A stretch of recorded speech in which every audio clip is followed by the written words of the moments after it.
인서와 하기시습지. 공자의 길을 따라. 제14편 귀환. 인천공항에 내린 한인서는 한국의 공기를 깊이 들이마셨다. 몇 달 만에 맡는 고향의 냄새였다. 설렘과 동시에 묘한 부담감도 느껴졌다. 과연 자신이 배운 것들을 이곳에서 잘 실천할 수 있을까? 강남고속터미널에서 공주행 버스를 타고 다시 공주에서 시외버스를 갈아타며 육으로 향하는 길. 창밖으로 스쳐 지나가는 익숙한 풍경들이 한인서의 마음을 복잡하게 만들었다. 떠날 때와 같은 풍경이었지만 그것을 바라보는 자신의 눈은 완전히 달라져 있었다.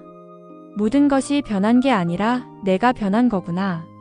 버스에서 내려 마을로 향하는 좁은 길을 걸으며 한인서는 중얼거렸다. 농가 밭 그리고 옹기종기 모인 집들.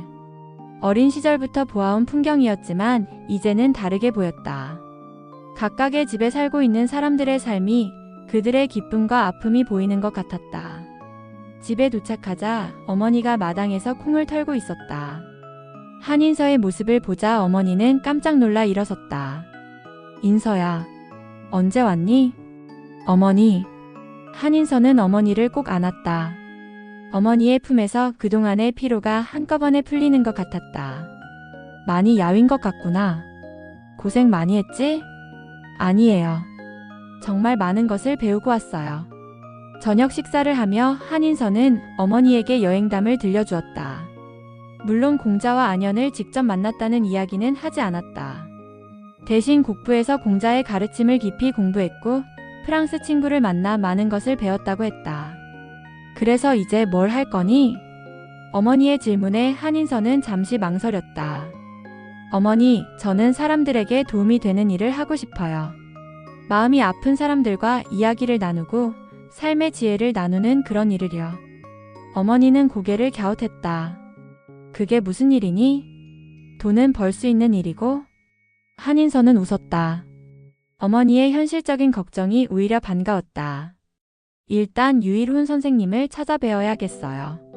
선생님께 여행 이야기도 들려드리고 앞으로 어떻게 해야 할지 조언도 구하고 싶고요. 다음 날 아침 일찍 한인서는 유일훈 선생을 찾아갔다. 선생은 여전히 나무 그늘 아래서 책을 읽고 있었다. 인서구나. 무사히 돌아왔구나. 선생님. 한인서는 깊게 절을 올렸다. 이제는 그 절이 예전과 다른 의미로 느껴졌다. 많이 달라졌구나. 눈빛이 완전히 다르다. 정말 많은 것을 배우고 왔습니다. 선생 앞에서 한인서는 솔직하게 모든 것을 이야기했다. 공자와 안연을 만난 일, 클라라와의 우정, 그리고 파리에서의 경험까지. 선생은 놀라면서도 깊이 고개를 끄덕였다. 정말 놀라운 경험을 했구나. 하지만 나는 믿는다. 진정으로 도를 구하는 자에게는 그런 기연이 있는 법이니까. 선생님, 이제 저는 어떻게 해야 할까요? 급하게 생각하지 말아라. 먼저 마음을 안정시키고 내가 배운 것들을 차근차근 정리해 보아라. 선생은 차를 우려주며 말했다. 그리고 작은 것부터 시작하여라. 거창한 계획을 세우기보다는 주변의 한 사람 한 사람을 진심으로 대하는 것부터 시작하는 거지. 구체적으로는 어떻게요? 우선 마을 사람들과 자연스럽게 어울리면서 그들의 이야기를 들어보아라. 누가 어떤 고민을 하고 있는지, 무엇을 필요로 하는지 파악하는 것이 먼저다. 한인서는 선생의 조언에 따라 며칠 동안 마을을 돌아다녔다. 예전에는 그냥 인사만 나누던 이웃들과 이제는 더 깊은 대화를 나누려고 노력했다. 슈퍼마켓을 운영하는 김 아주머니는 아들이 서울에서 취업 준비로 고생하고 있다며 걱정이 많았다. 한인서는 그의 이야기를 진심으로 들어주었다. 인자애인이라는 말이 있어요. 어머니의 사랑이 있으면 아들분도 분명 좋은 길을 찾을 거예요. 그래, 고맙다. 내가 이렇게 말해주니 마음이 좀 편해지네. 마을 이장인 박 어르신은 요즘 젊은이들이 모두 도시로 떠나서 마을이 점점 비어간다며 한숨을 쉬었다. 어르신 덕불고 필요린이라는 말이 있어요. 진정한 덕이 있으면 반드시 함께할 사람들이 나타난다는 뜻이에요.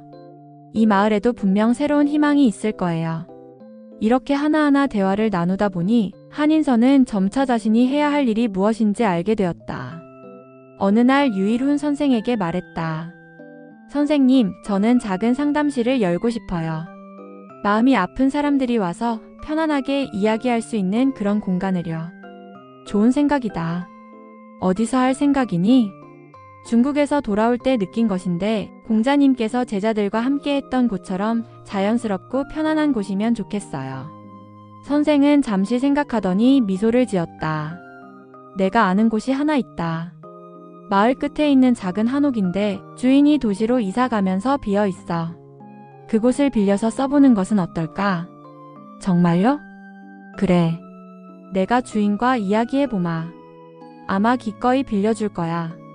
일주일 후 한인서는 그 작은 한옥을 보러 갔다. 마당에는 오래된 감나무가 있었고 작은 사랑채가 아늑하게 자리하고 있었다. 마치 중국의 부자동을 작게 만들어 놓은 것 같았다. 바로 여기네요. 한인서는 마음속으로 확신했다.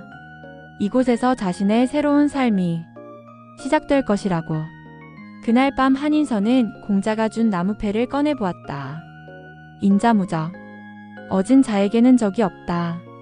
이제 그 가르침을 실천할 때가 되었다. 창밖으로 고향 마을의 조용한 밤이 보였다. 별들이 반짝이고 있었다. 중국에서, 프랑스에서 본 그 별들과 같은 별들이었다. 하늘은 하나였고 사람의 마음도 하나였다. 한인서는 깊은 감사의 마음으로 잠자리에 들었다. 내일부터 정말로 새로운 삶이 시작될 것이었다.